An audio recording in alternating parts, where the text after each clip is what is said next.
So the first objective is, and if we concentrate, I'm very sure that at the end of this workshop, the participants will be able to develop research proposal and they can conduct the basic research themselves.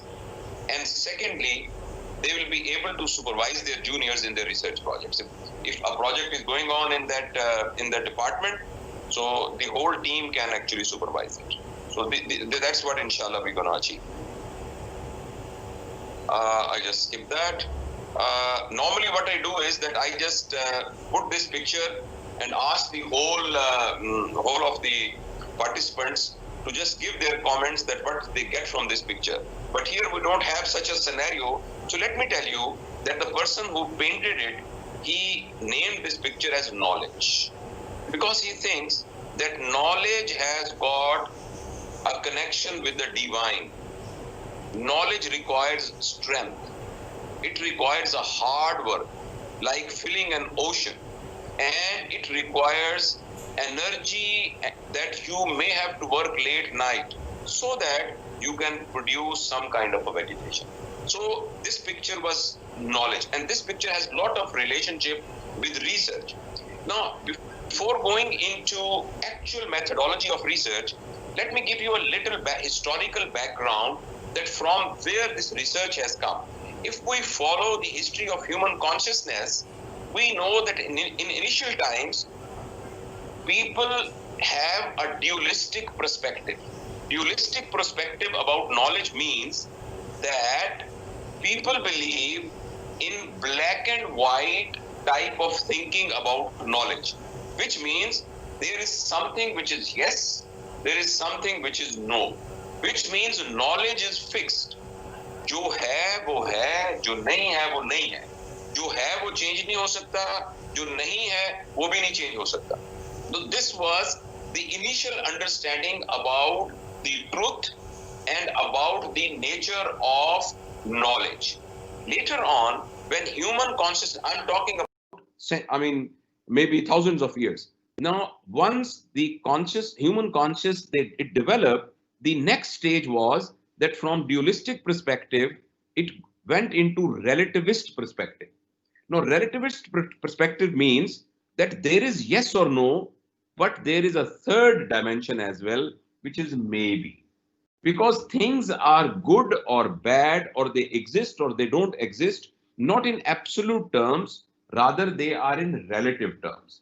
Now, for example, if we call someone beautiful, this is not an absolute term, because a beautiful is which has got more beauty, but there may be someone else who may be having even more beauty than that.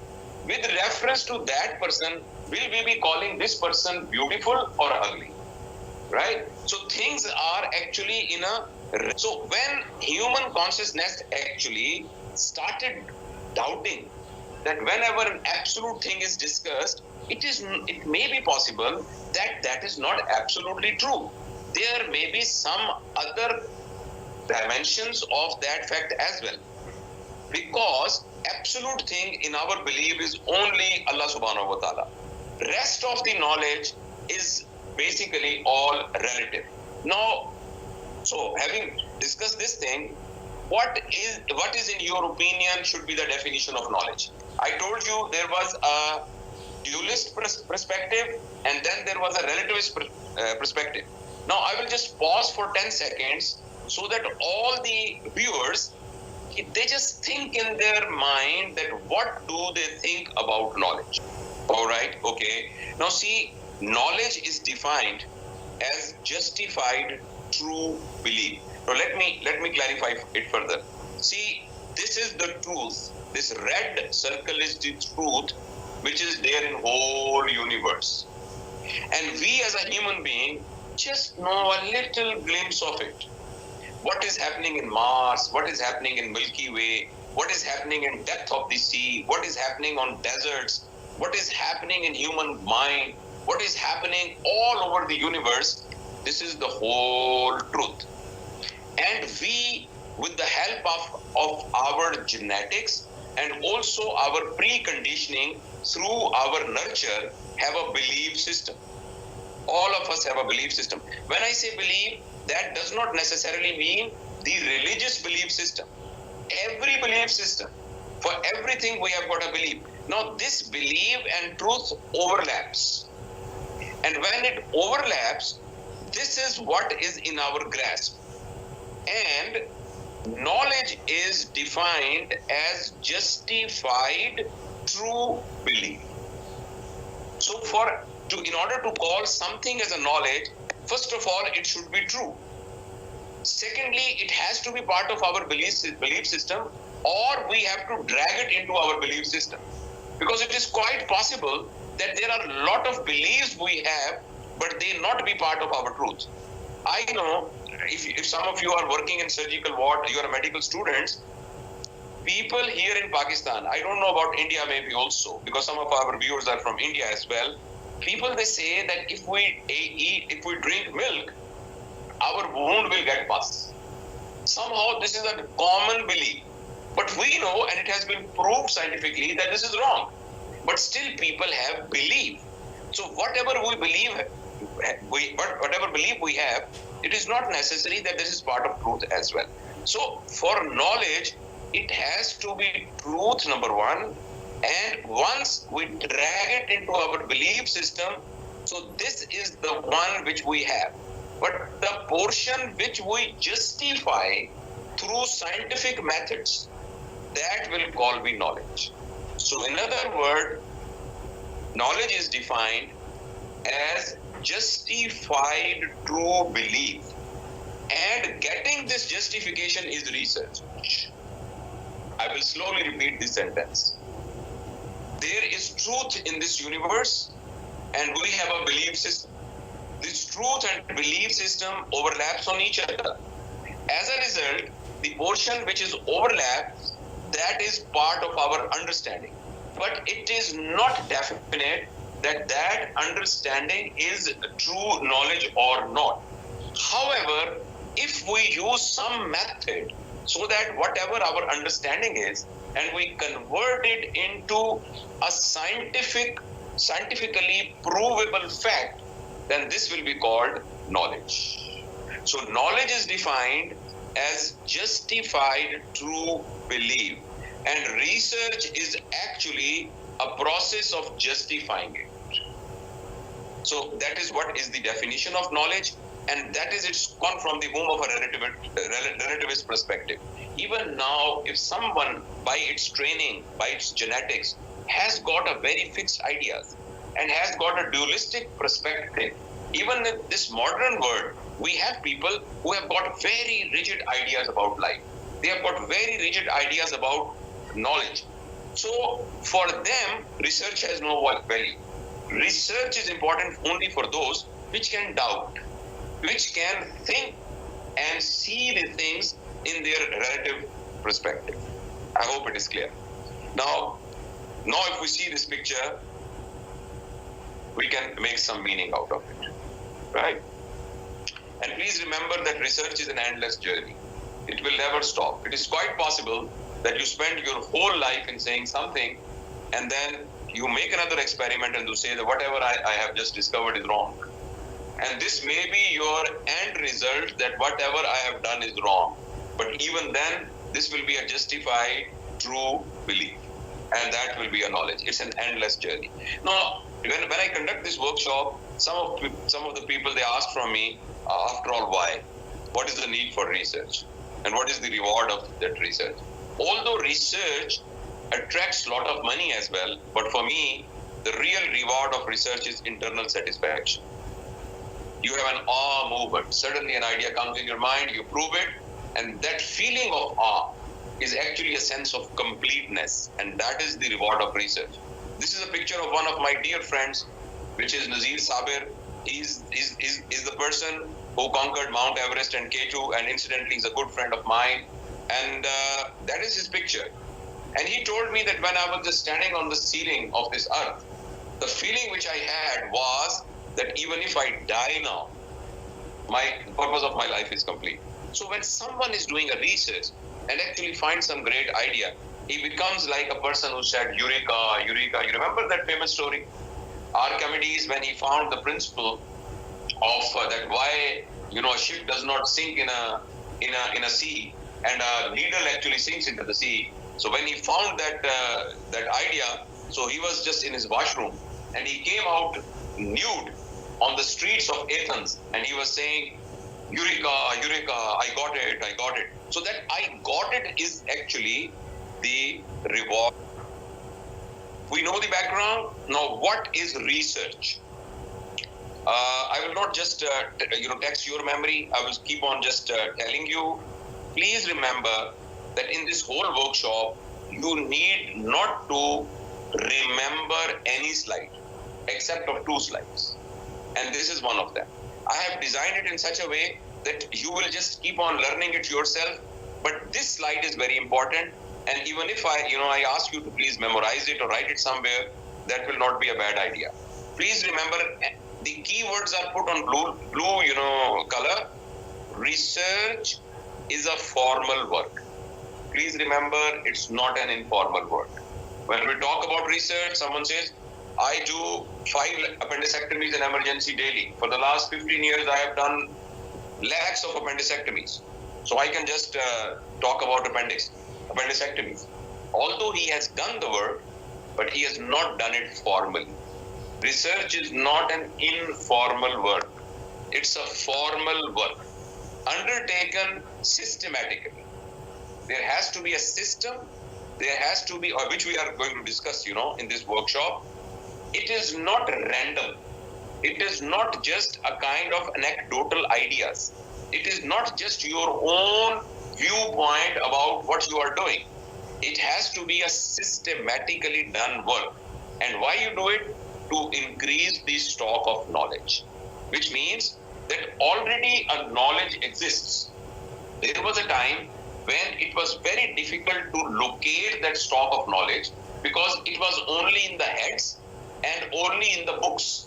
And it may be possible that someone wrote a book and it is present in British Museum Library and no one knows it. But now, fortunately, we are living in an era where this stock of knowledge is present in the form of a body of knowledge in certified, kind of a certified stores of the knowledge, which is accessible through internet, right? So if you want to know that what is the guideline for treating a patient who has got stage 4 cancer breast, now this body of knowledge is there. So please remember, research is a formal work, systematically done, and why you want to do it? You actually add something into stock of the knowledge. For example, I remember when I was young resident, whenever we used to do an operation on upper GIT, we used to put nasogastric tube, and we used to keep it for 3 to 4 to 5 days, and this was the standard, and this was the understanding. But later on, when research was done, and it was found, and you can conduct the study, or anyone can conduct that study. When studies were done, it was found that there is no need. If you empty the stomach after operation, there is no need to put nasogastric tube. Because whatever anastomosis you have done, that should be good enough so that the normal secretions can pass through. And you may not put a nasogastric tube. I'm just giving you an example. Now, when this was confirmed through scientific method, this was put into body of knowledge. And now if someone wants to know that what should be the policy of putting a nasogastric tube after upper GI surgery, he can just consult that, and you can. Now maybe someone does another research and this idea may be taken away, and then another idea may come. So please remember, there are 3 things we have just sorted out up till now, that research is a formal work, systematically done, to increase the stock of the knowledge. And why? And the use of this stock of knowledge to devise new applications. That is, since we know that there is no need to put nasogastric tube, so after operation, please don't put nasogastric research. I will say it again. So if anyone out of us wants to do a research, he has to do it formally. He has to follow some kind of a system, and the end result of this research has to be finding a knowledge which will either increment the existing knowledge or will alter or change the existing knowledge. And why for this? In order to have new application.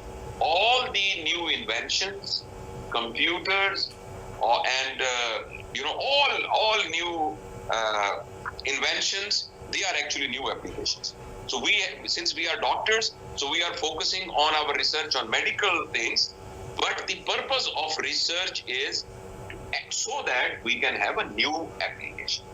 So I would like you to please revise it slowly after me, that research is a formal work undertaken systematically to increase the stock of knowledge and the use of this stock of knowledge to devise new application. Right? Now, if you see carefully, it's a formal work systematically done to increase the stock of the knowledge for new application. Right? And if we just translate this metaphorical thing into practicality, then we can say that research is a process of systematic data collection, analysis, and interpretation. So basically, whatever I have said before can be translated that when you make a plan and collect the data, then you analyze it and then you interpret it to get a result. And fourth thing is still left in order to find solution of the problem. So this is actually the same thing which I have just described you in the previous slides, like this. It's a formal work systematically done to increase the stock of knowledge, new application, which means it's a process of systematic data collection, analysis, interpretation in order to find solution for the problem. I hope now we have got a clear concept that what research is. Now please remember, research can be qualitative research and it can be quantitative research. Qualitative research is actually nowadays much more powerful research. Qualitative results actually discuss the phenomena. It discusses the behaviors. It discusses the trends. For example, we want to search that why majority of FSC students want to become a doctor. Now, whatever research we will do for that will be a qualitative research, because it will require personal opinions. It will require personal paradigms, viewpoints. Whereas quantitative research is one in which the parameters which we discuss, they can be quantified, they can be measured, right? So, for example, we want to know what is the incidence of anemia in pregnancy for all the patients who attend the PIMS hospital. Now, in this case, what you're going to study is not human opinion. What you're going to study are actually the digits, the anemia, the age, the gender. So the research which takes into consideration the parameters which can be measured, subtracted, deleted, this type of research is called quantitative research. And those research which are related to social, for example, what was the behavior of the people who migrated from India in 1947? What was the social impact on people who migrated from Pakistan to India? Now, if you want to study this thing, this research will be a qualitative research. What was the factors responsible for the recent strike of YDA in case of problem with the service structure, for example? So if you want to do this type of research, it will be qualitative research. Nowadays, most of the scientific research are quantitative research. But please remember that nowadays, there is a mixed concept, because we have realized that when we do a scientific research, this research is again on human beings, and human beings have got feelings. So just without understanding the emotions and feelings, it will not be possible to make a concrete conclusions. So this is why when you will go forward in research, you will know that most of the research are actually mixed method research in which qualitative and quantitative. But however, 90% of research done by medical professional, they are quantitative research. And from now onward, in subsequent slides, we will not be touching qualitative research. We will be touching only the quantitative research. This one only. So let's see that how we conduct the research. If you like, you can have a pencil and a copy, and you can keep on jotting it down as well. The first thing, when you start, we know the background of research, we know why do we want to research, and we are going to do a quantitative research. Now, before we start a research, first of all, we have to identify our area of interest. First of all, we have to identify the area of interest. For example, and I would like you to please write down on the paper your area of interest. Maybe someone may write diabetes. Someone may write laparoscopic surgery. Someone may write behavior of medical students in the time of COVID. Maybe someone writes paraplegia.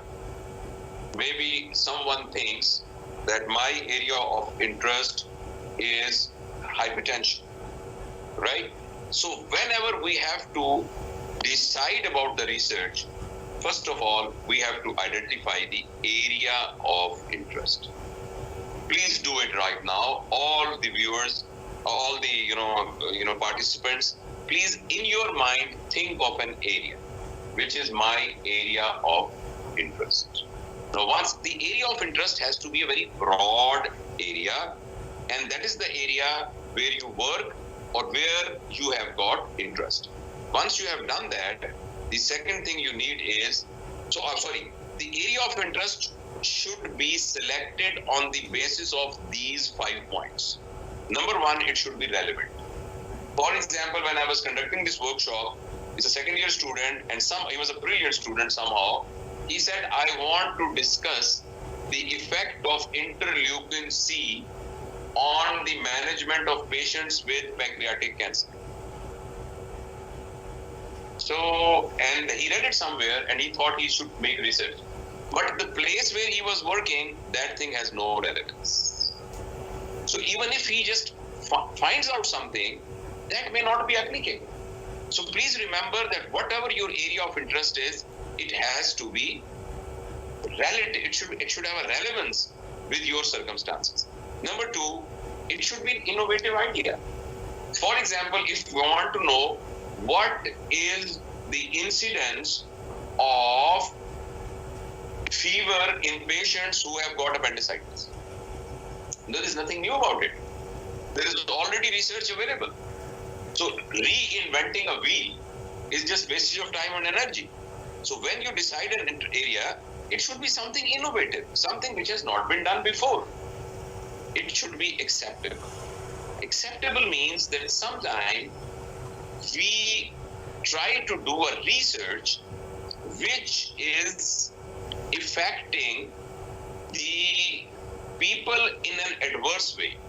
For example, in our Department of Medical Education, once we want to do a research about why students, they don't come into the classes, regularly. In that research, one of the hypotheses was that teachers don't teach well. And this is why students are not coming. And this was actually documented in that this is our hypothesis that teachers don't teach well. This is why students are not coming. Now, this research conducted in a teaching institution and has to be implemented through the faculty. When we will just see it through this lens, it will not be accepted. That does not mean that this type of research should not be done, but that the hypothesis has to be phrased in such a way that it is acceptable to the people. I hope I made my point clear. Then it should be cost effective. That research which I mentioned, about interleukin C, that requires measurement of estimation of interleukin C. That was not possible even in one of the sophisticated, labs in the clinical labs in Pakistan. And they said they have to go to Cambridge University for checking, and that will cost around 80,000 rupees per sample. That is not cost effective because you need funding as well. So if you really have a fund, then perfectly fine. Otherwise, your research will not be, you will not be able to complete the research if it is not cost effective. Similarly, it should not have an ethical issue. Sometimes you make a research and that research marginalize the people. It also covers research in which ethnic groups are discussed, in which human sexual behavior is being discussed, in which poor or rich people are discussed. So whenever this type of things are there, then there are ethical issues about it. So why I'm just describing it in detail is that once you start a research and you send it, this I have borrowed it from College of Physician Surgeons of Pakistan, and when you want to just send this proposal to some body which has to fund that research, or which has to sponsor this research project, or which has to publish this research project, they have got this type of a scoring system, right? Total score is 18. If your relevance is high, you get 3 marks. If your innovation, so you get those marks. And if your marks are less than 60%, then your research is of no use. Because you will not be able to publish it, or even if you are able to publish it, this will not be able to produce something which can increase the body of the knowledge. So in the recipe, up till now, what we have learned is that before starting a research, we have to very carefully select the area of interest, and these 5 points must be considered before we decide about the area of interest. Number 2, after area of research, the second thing to do is research object. Now, for example, you said my area of interest was laparoscopic surgery. Now, what out of laparoscopic surgery? Which aspect of laparoscopic surgery you want to research? Please remember, research objective is derived from a question, which is called research question. Whenever you want to do a research, you don't do it just for the sake of doing it. आइए अब research करते हैं, मेरा दिल करता है मैं research करूं. It is not like that. Research means there is something which is bothering you. There is something which is pinching you. There is something you want to know. So if you said my area of interest was diabetes, then your research objective can be why diabetic patients have got more chances of heart attack. Okay, so your research question starts from a question word: why, what, when, how, and this will be called research objective. So please remember that once you have an area of interest, from that area of interest, you identify the missing links. You identify a question, and from that question, you make a research objective. Research objective is actually not the question, but it is derived from the question. In this way, research objective is defined. It is the intent of what researcher wants to do. I want to know that why, after all, heart attack is more common in diabetes patients. Now, this is your research objective. But in order to make it uniform, there are requirements. And requirement is that it should be stated in a clear, measurable terms. And it should be an objective. So for example, to find out, so my objective is to find out the incidence of heart attack in patient with diabetes mellitus. Now this will be called research objective, because to find out what? To find out the incidence. Now incidence is an objective term which is measurable. Out of 100, how many? It is measurable. So whenever we plan a research objective, that research objective should tell us our intent, what we want to do, but in a clear, let me give you a few examples. Let me give you a few examples so that we understand that what is research objective. Right? See, like this. To determine the frequency of anemia in pregnancy amongst women visiting the obstetrical outdoor of services hospital Lahore. Now I said service hospital because last time I conducted this workshop in Lahore. right? So now this is one example of learning objective. See, everything is stated very clearly, and it is measurable. Frequency is measurable, right? If you use a word which is subjective, then that result objective will not be able to generate the process through which you can collect the data. You can only collect the data if this is stated in objective terminology. I can give you another example. To compare the dressing A with dressing B for the patient with stage 2 diabetic foot, meaning for everybody. And subjective means that it has got different meaning for different people. आप कहें, for example, if you can understand Urdu, I'm not feeling well. Now this is not an objective statement. This is a subjective statement, because someone will think that probably I'm having fever. Someone will feel that I'm having vomiting. Someone will feel that probably I have got headache. If I say मेरी तबीयत ठीक नहीं है, this is a subjective statement.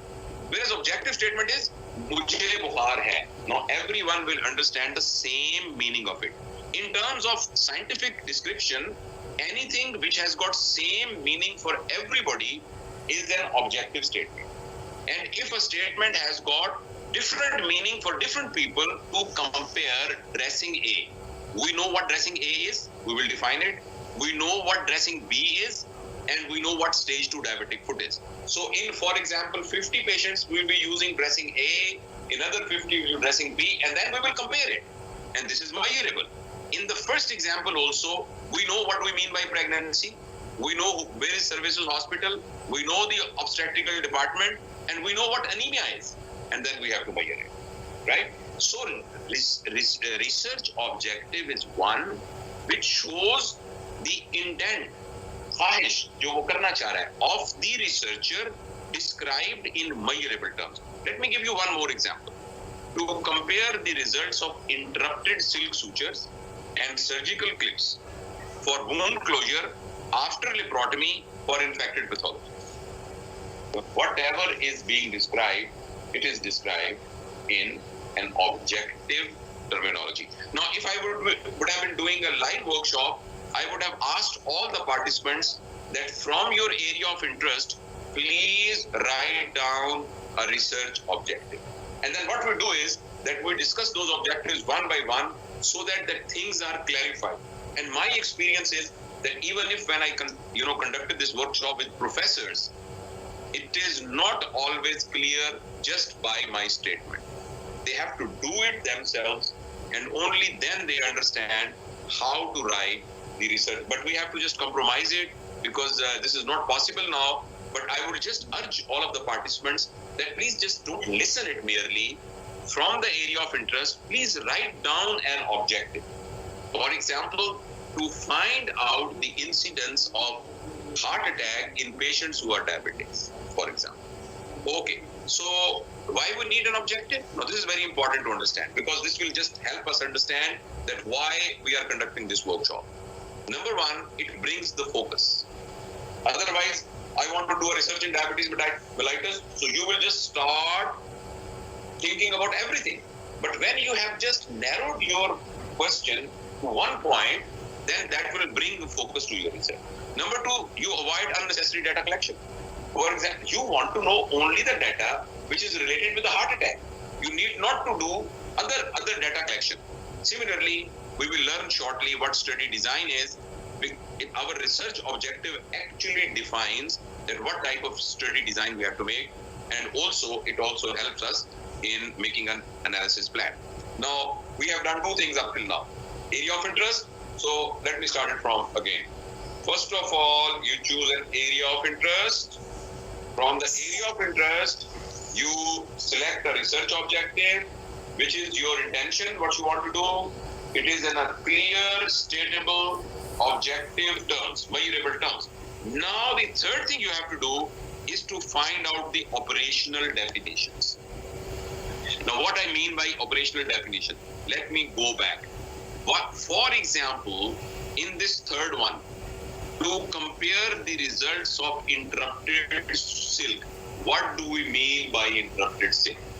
Because as I have told you that in research, everything has to be such that everyone understands the same meaning of it. You have an idea of interrupted silk in your mind, but someone else may have a different idea in his mind. So you have to tell them interrupted silk suture means 2-0 size braided silk. Surgical clip. What do we mean by surgical clip? And what do we mean by infected pathologies? All the operations which are performed in patients who have got gut perforation, for example. So, by operational definition means that you make a complete analysis of your research objective in such a way that everyone understands the same meaning of it. I can